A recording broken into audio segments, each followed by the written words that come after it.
Yeah.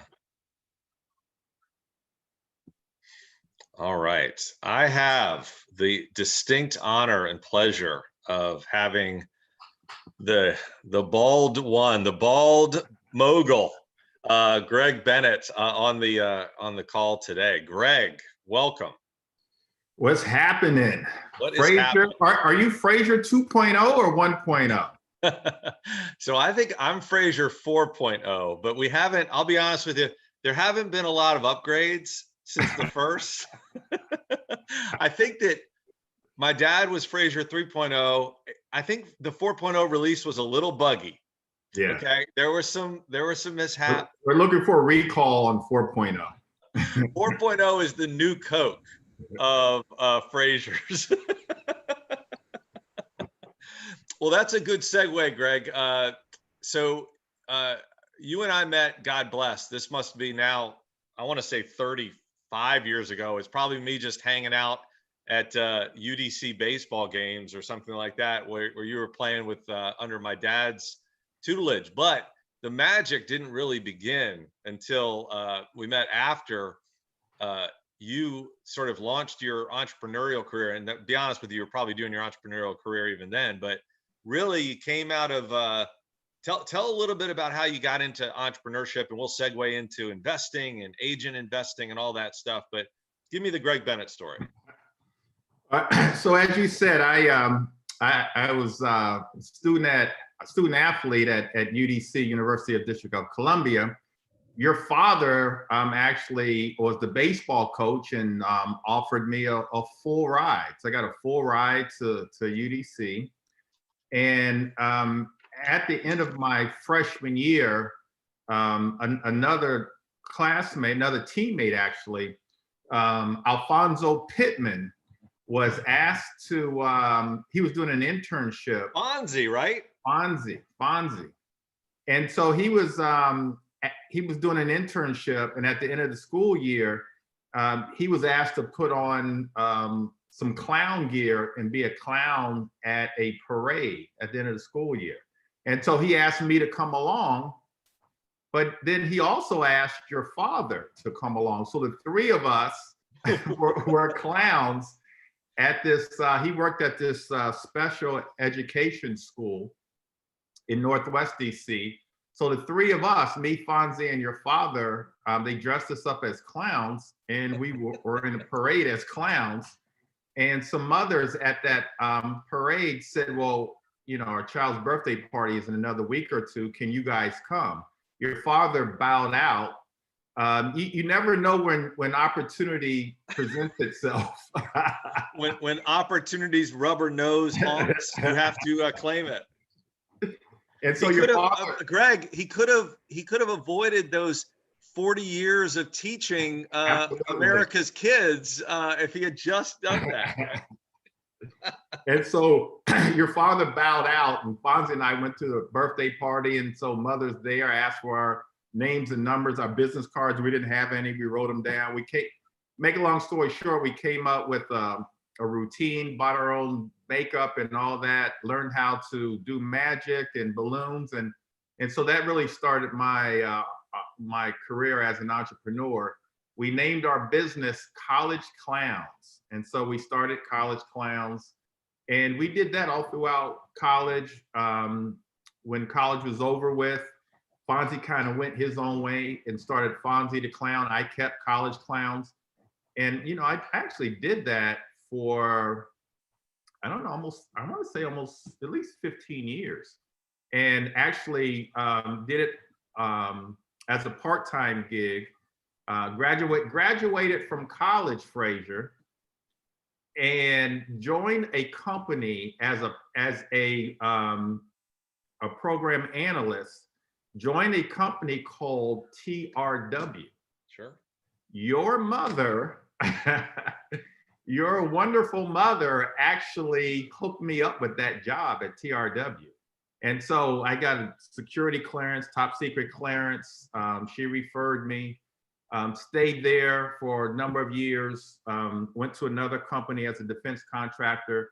My clown business was booming. I had gotten a retail store. And so I left the 9-to-5 gig to do entrepreneurship full time. And But what year was that, Greg? probably around, I want to say around 91, 92, Okay. something like that. And so I left and I hadn't looked back. So I remember Dwayne Schneider. Is that right? Was that Dwayne's name? Absolutely. You don't happen to keep in touch with him, do you? I don't, Okay. but I do remember him. He actually Slider. Yeah. Dwayne Slider. Wasn't that your mother's son-in-law? Yeah. Stepson, right. So yeah, he worked with us too.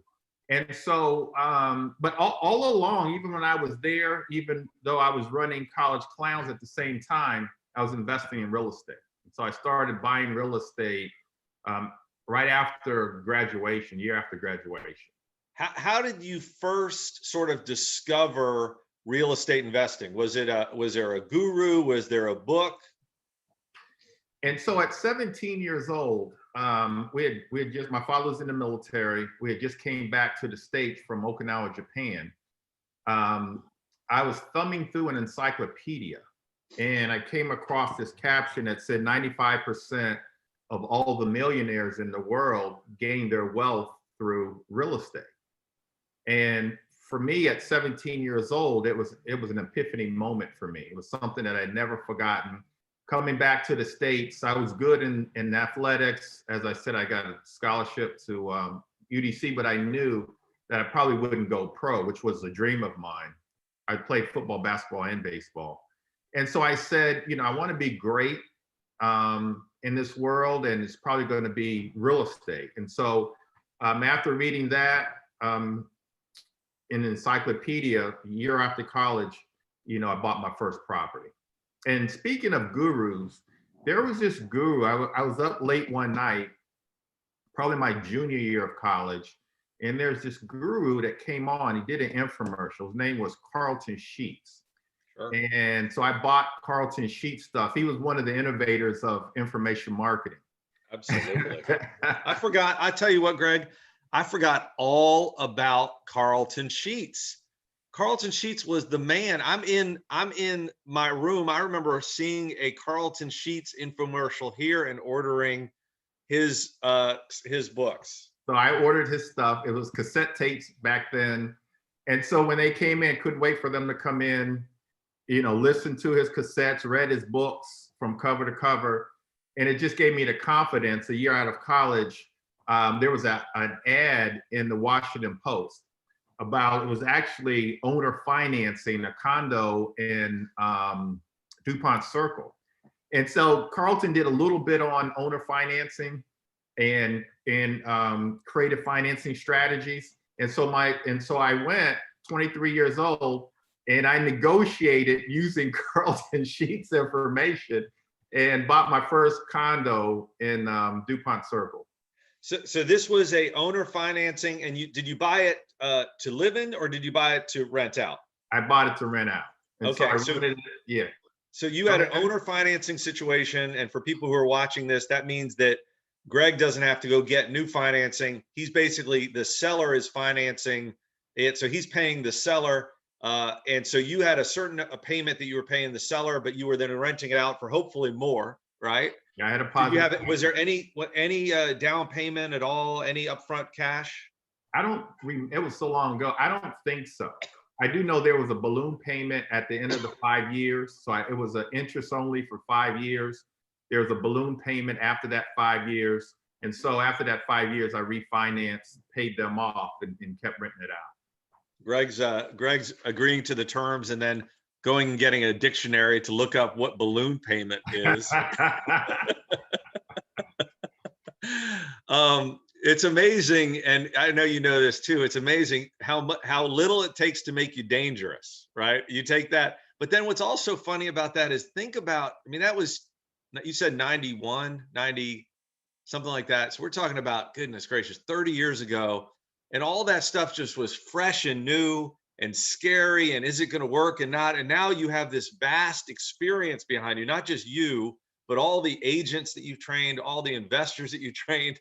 And now it's like, but you have people who come into it with that same wide-eyed skepticism as you had then, you know?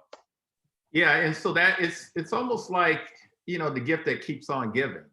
We know real estate is that, but it's just sharing your knowledge, and it's a great feeling to share your knowledge and then to see people blossom. I mean, you get your blessings that way as well. So tell me about, when did you shift into agent investing? When did you become an agent and a broker and really start building out? Because I mean, talk a little bit about your philosophy. I love listening to you talk about generational wealth. I love listening to you talk to people and try to kind of transfer to them that epiphany that you got from the encyclopedia, right? About this is the way to do it. Tell me a little bit about that journey. So, so I was investing. As I said, I left the 9 to 5 gig to really pursue investing. And I was working the college clown thing. My goal at the time was to buy one property a year, buy and hold strategy. So I did that for about 5 years in a row. Had a small portfolio of properties I was renting out, all in DC. The real estate agents, they were moving a little too slow for me, and I was getting frustrated. So I said, let me just go ahead and get my own real estate license. So that's what I did. I got my license with no intentions on selling. But then I said, well, I have the license. Let me just start selling. So I joined a brokerage, and I found that I was like good at it. I did well my first few years. I started building a team and kind of all along investing in real estate. And then I said to myself, well, let me just take it to another level. I actually joined Remax, and I saw all the bigger agents at that time had teams. So I started my own team, and I was getting them involved in investing as well. It's good, it's always just good to share the wealth. So I was getting them involved in investing. So I had this team of agents. We became, I was the #1 agent in the county here in Prince George's County. And so always wanting to think big and take my career to another level, I bought an Exit Realty franchise. And so I built that up, but I wanted to be a little different with my brokerage. I actually bought that at a time where we were going through a recession, 2007. And so I needed a niche. I needed what I call a distinctive competence, something that was going to set me apart. And I said, it's going to be the real estate investing. So I started teaching real estate investing. I set up a meetup. It wasn't a RIA, but a meetup, and just invited anybody that wanted to learn how to invest in real estate with the intentions of getting deals for myself, but then also recruiting more agents. And so that's kind of how it all happened. And so today we've got well over 500 agents that work with us. We just opened up another office in Baltimore, Owens Mills, Maryland. And we call ourselves agent investors. So they're agent investors with the intention of really building wealth. What I've found is you will never ever become wealthy just listing and selling real estate. Never. You'll make a great living, but you'll never become wealthy. You will only become wealthy also investing in real estate. And so that's kind of our mantra. That's what we teach. That's why we're able to recruit a lot of agents, because they know that coming to our brokerage, we're going to teach them, if they're willing, to become wealthy. And even if they just buy one extra property, they're on their way to, building wealth. Do you, what would you say are some of the advantages to a real estate agent? I mean, they might be obvious, but what are the advantages to a real estate agent being an investor and sort of vice versa? Like, do a lot of investors that say, oh, I want to get my license so they can have access to the MLS so they can run comps.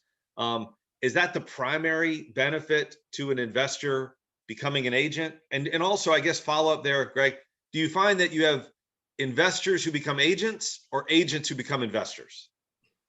We have both, but I would say primarily agents that become investors. We do have investors that say, I want to hang my license with you because you're investor friendly.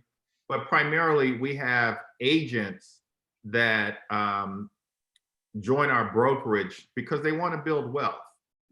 They want to leave a legacy. They want to build, generational wealth. And, when they join our brokerage, they have access to all the tools. So I've written ebooks. I have online courses for investing. We do a Q&A every Tuesday night, an investor Q&A. They can ask whatever questions. And so it kind of opens their mind up to all the possibilities. I do believe in multiple streams of income. You will never, ever become wealthy with just one stream of income, not even two. You've got to have multiple streams. And so the beauty of real estate investing is you've got a number of different streams of income, from wholesaling real estate to fix and flip, buy and hold, of which I really, I really teach that buy and hold, because that's how you're going to leave, have generational wealth. But and so that's why they join us, and that's the advantage of being with a real estate brokerage that's investor friendly. You can rely on your investment properties. Case in point, we're going through a pandemic, but last year I had a few of my agents. Initially, we didn't know what was going to happen to the real estate industry. It was later deemed essential. But I would call some of my agents to make sure that they were okay. And my agents that were agent investors that had properties with positive cash flow, they said, I'm good, I'm chilling. I just looked in the bank and, I've got these Section 8 tenants and the county or the city, they just deposited my money in my account. I'm good. And it was because of the other streams of income. And then later we found out that, because of the pandemic, we shifted into a seller's market. And so real estate, the brokerage business, then and now is really, really good. But it was because of the other streams of income that they made it through the pandemic with no problems. So let me ask you, you've trained thousands, let's say, of investors, non-agents, but then also agents. And you probably see a lot of the same patterns or a lot of the same ideas about people being, it's the lead a horse to water, right? You're not making stuff up, right? You're not selling snake oil. You're talking about the most common investing strategy in the world, and something that people see every day, they live in, but still people have that fear, right? I mean, I'm sure that when you watched Carlton Sheets 30 years ago, you're like, wait a minute, how's that going to work? What happens if I can't pay the rent? What happens if my tenants can't pay the rent? Why would anybody sell that property to me? Oh, it's a seller's market. You can't find deals in a seller's market. I mean, you've been doing this long enough that you probably have just heard the same things over and over again. What would you say are the main beliefs or things that you have to help people unlearn in order to be successful as an agent investor or just an investor? Well, I think it begins and ends with one's mindset. And so it's a mindset shift. And many people, as you say, have, what we call limited beliefs or limiting beliefs. And, some of the limiting beliefs are, like you said, I can't do it. It's just too much for me. I don't have the support. I don't have the resources. I don't have the tools. Those kinds of things. I haven't saved money. I don't have the credit. So all of those things are limiting beliefs on why one, may or may not do it or be successful. And none of those things are true. Like wholesaling real estate, the act of finding a property at a discounted price and then assigning that, putting it under contract and then assigning that contract to another investor below market, you don't need any money to do that. You just need effort. You don't need a perfect credit score to do that. Nobody's checking your credit. And so a lot of it's just kind of education. and then, and then just taking action. And so I get people who I think is going to be great at it and they're not. And then, vice versa, I get people that, for example, I have one of my investors who's actually a plumber. He's one of my investors. He joined my platinum coaching program. And I was showing them 2 weeks ago, I was showing them a week and a half ago, actual properties that they could bid on. I pulled up some foreclosures from some foreclosure sites, Hubzu, Ashland Auctions, auction.com. And I took them in DC to these properties and I gave them the rundown. This is what you should bid on.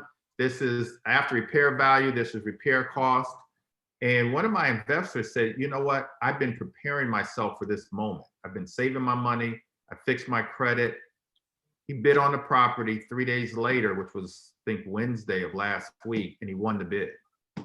And by winning the bid, he bought the property right. He just increased his net worth by over $100,000 for himself and for his family. He's going to rent the property out, and so he's going to increase his cash flow on that one property by $700 a month in positive cash flow. But he prepared himself, he took action, and so that's what you've got to do. You've got to get your mindset to the point where you can do that. He did have support. He had my support. He joined my coaching program, but he took out all those limiting beliefs.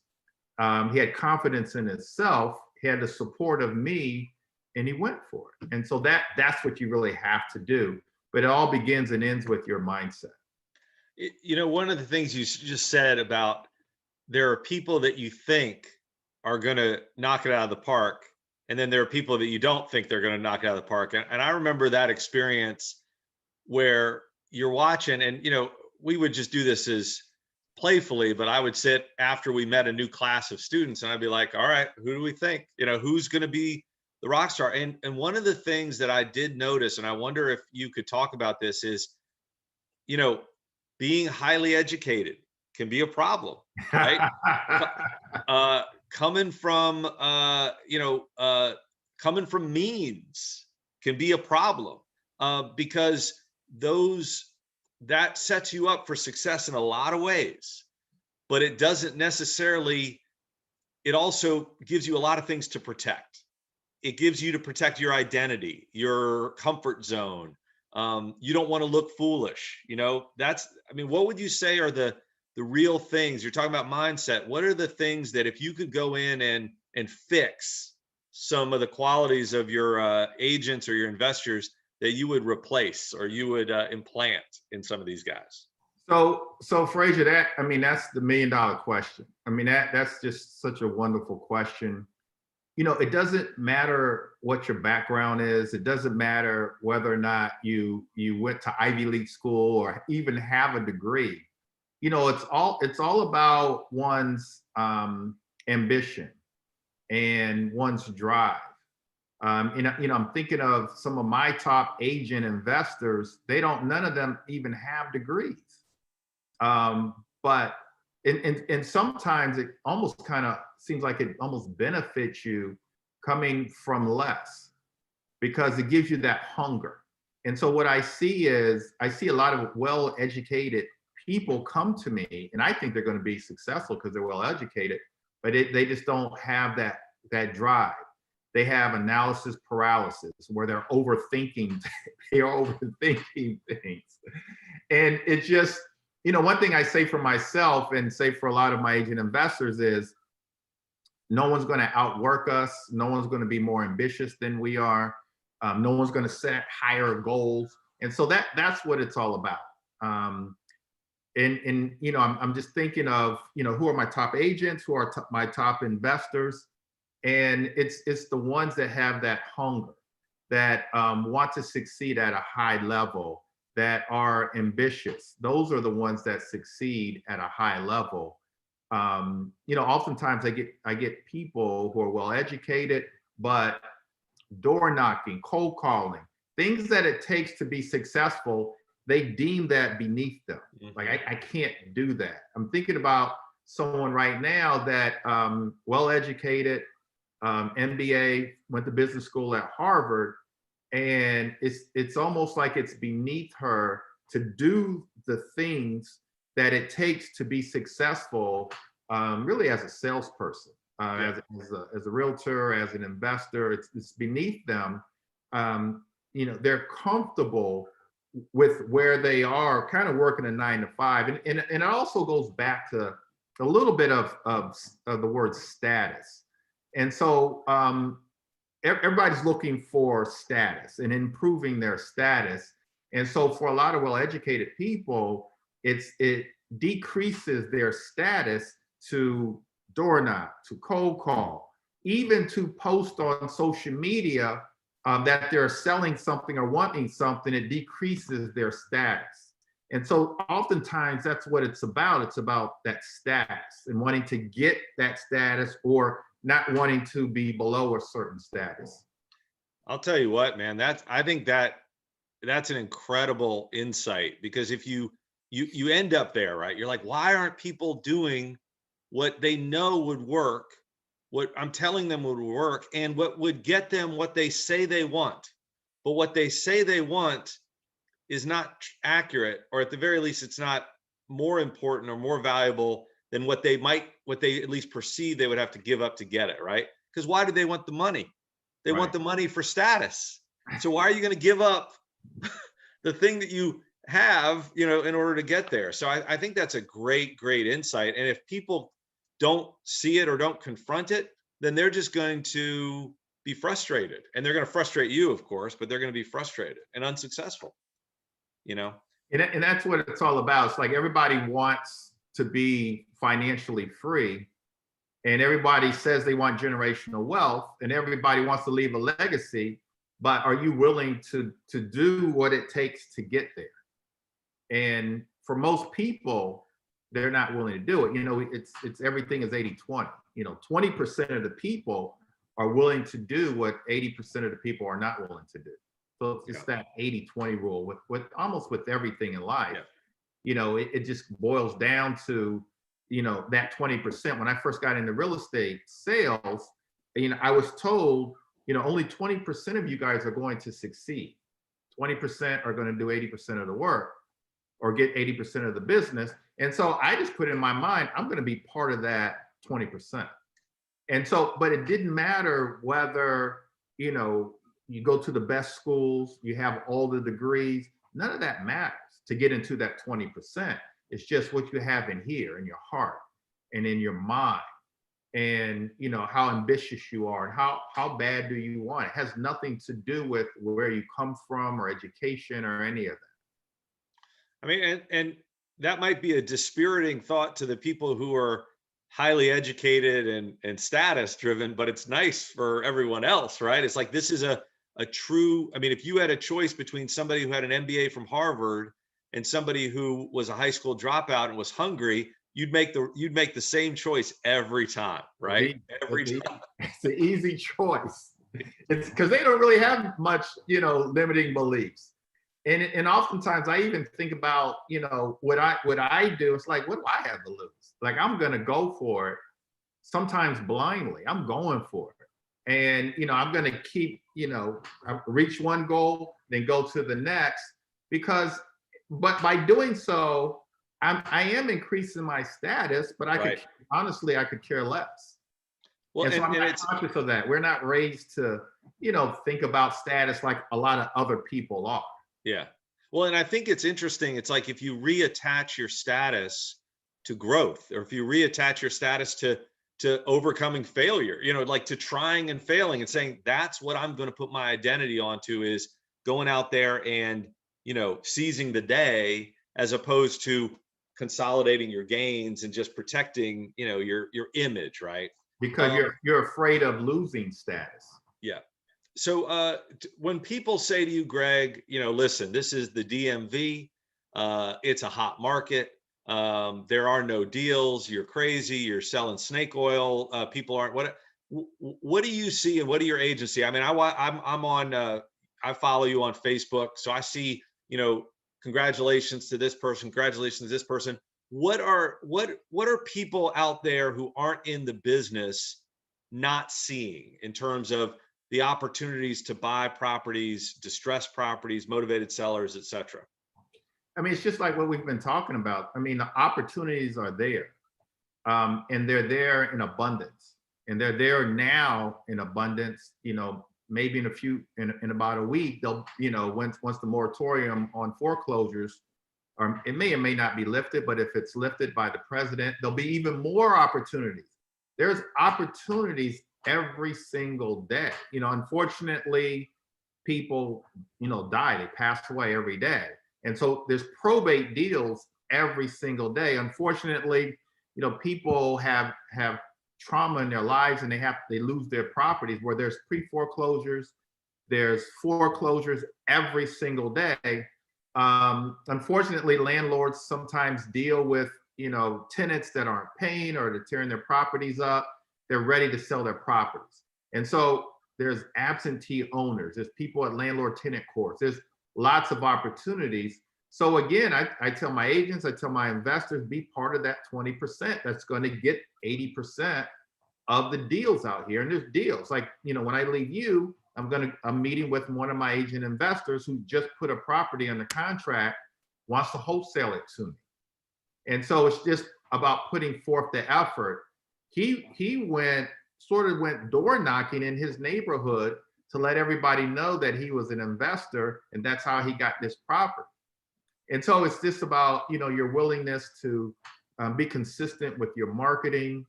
He didn't door knocking, but I have a lot of investors that are sending out postcards to absentee owners, pre-foreclosures.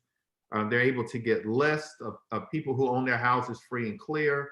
I have others that just really look at the online auctions every single day, and they study those, and so we're winning because of the mindset. Again, it all keeps going back to mindset. We're winning because we have a mindset that there's an abundance. Even sometimes if there's not an abundance, there's a mindset that there is, and I'm going to go out there and get those. So there's lots of opportunity.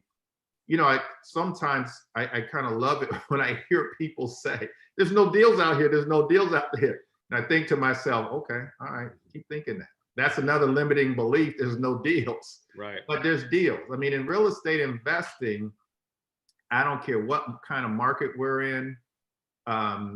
You look back 10 years from now or 5 years from now and you say, oh, that was the heyday. Right. But then 5 years from then, you look back and say, that was the heyday. Right. That's a great heyday. That's a great point, is that everybody's looking and say, oh yeah, if I was investing back then, I would have done fine. It's now. And that's what they're going to say 5 years from now about this time. So Greg, I don't know if you want to talk about this. I know you just opened up your brokerage in, you say Ellicott City or where? Owens Mills. Owens Mill. And do you want to talk at all about your plan or? Well, I mean, the master plan is, and so I left the franchise model about 4 years ago to pursue a bigger model. And my bigger model is a lot of brokerages have done this, Long Foster.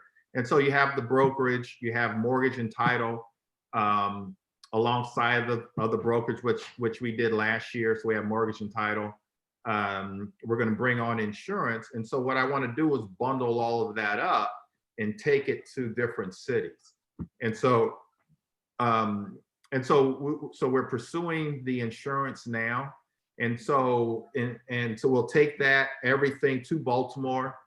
And then we'll see how that goes for about a year between the DMV and Baltimore. And then we look to branch out to Philadelphia, Atlanta, other cities. So that's the kind of master plan.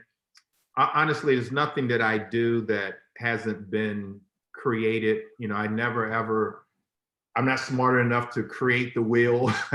So I don't recreate the wheel. The wheel's already been there. And so I look at proven models and I study a few proven models, and then I kind of adapt it to what I'm doing with some little twist to it. You know, I can always add the investment piece to it.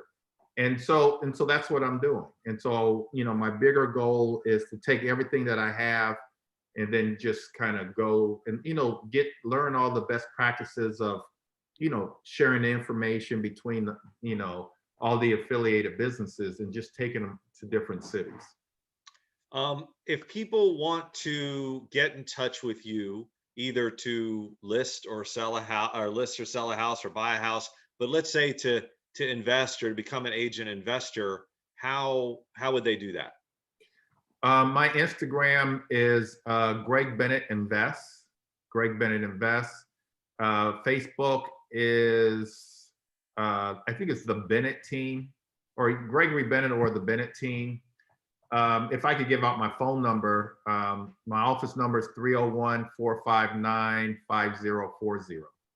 And do you have a website just proper? Yeah, I have on the brokerage side, you can go to joinbrs.com or joinbennettrealtysolutions.com. Tells you all about the brokerage. You can actually schedule an appointment to meet with me and my team at joinbrs.com. Perfect. And one of the things I remember you saying, just to end with this, we talked about the generational wealth, and one of the things you talk about, I'm assuming it's quoting scripture. It's something about being a lender, not a borrower, right? Or it's, but I remember you saying that. Do you remember that quote that you used to say a lot?